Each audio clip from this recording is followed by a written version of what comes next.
Бул кайрылуу президент Садыр Нуркожоевич Жапаровго, Камчыбек Кыдыршаевич Ташиевке, укук коргоо органдарына деги эле жалпы кыргыз элиме маалымат катары бул кайрылууда максималдуу бөлүшүп таратып койгула, элге жетсин. Азыр кандай кара пиар жүрүп атат, өзүңүздөр көрүп атасыздар.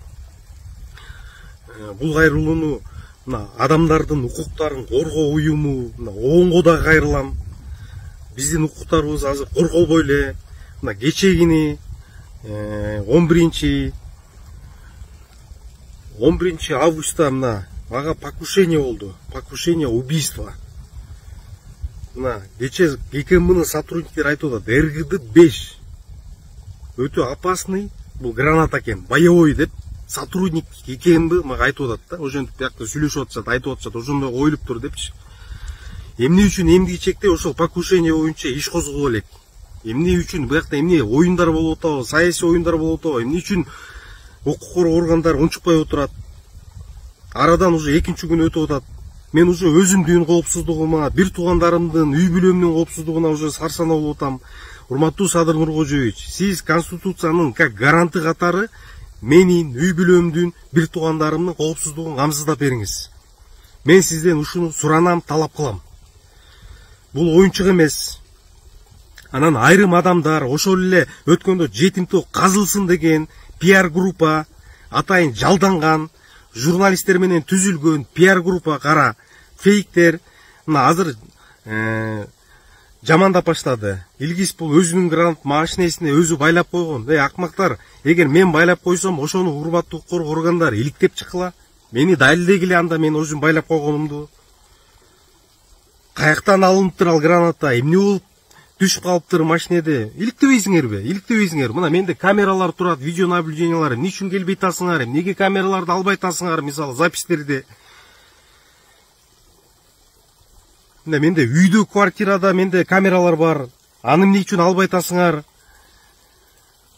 Бул жакта эмне табышмак болуп атабы же өйдө жактан чоңдор замешанбы? Ошол үчүн арлардын арты ачылып калбасын деп ойлогон ой максаттар ишке ашпай калып, азыр эмне кыларыңарды билбей, балким план издеп атасыңарбы?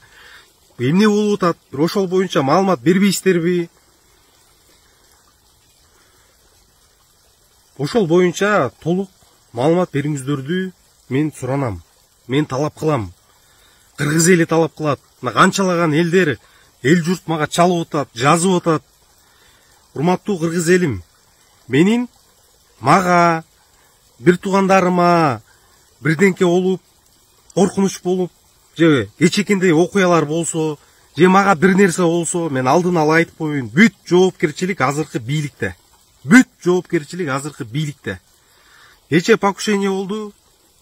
Эмгичекте менин безопасностьтум боюнча эч ким ойлонгон жок, эч ким да чалган жок. Камераларды бирөөсү келип караган жок. Покушение боюнча эч кандай кыймыл болгон жок. Эмгичекте иш козголо элек. Бул эмне оюн болуп атат? Эмне табышмак бир саясий оюндар болуп атабы? Анын ордуна, ошол иш козгогондун ордунда азыр мына эме деп атышат да, фейк армияларды жалдашып, фейк армиялар менен Илгиз өзү коюп койгон, анан муляж андай мындай деп ар кандай пикирлерди жаратып атышат. Акмактар, кыргыз эли көрүп турат кимдин ким экенин. Ошол кара пиарларды чыгарып аткандар. Мен өзүмдүн машинеме өзүм боевой гранатаны РГД-5 дегенди байлап алып, өзүмдүн семьямды салып алып, анан ээн эркин кафе аралап, ушинтип айдап жүрөт белем. Мен өзүмдүн жашоомду эмне, өлүм мага жить что ли надоело. Силер эмне ошентип өзүңөргө салыштыргыла, өзүңөр ошентип гранатаны салып алып, ошентип машинеңерге алып жүрөсүңөрбү, байлап алып. Ал жанагы зым эле экен, зым, мына кече көрдүк. Зым эле ошол асфальттын кырына, же болбосо бир какой-то куурайга же бир таш тушка жаман жолдордон илингенде эле ал негизи жарылмак экен да.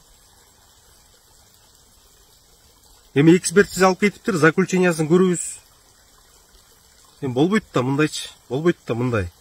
Урматтуу кыргыз элим, мен дагы бир жолу айтам, бүт жоопкерчилик азыркы бийликте. Мен башка эчтеке деп айтпайм.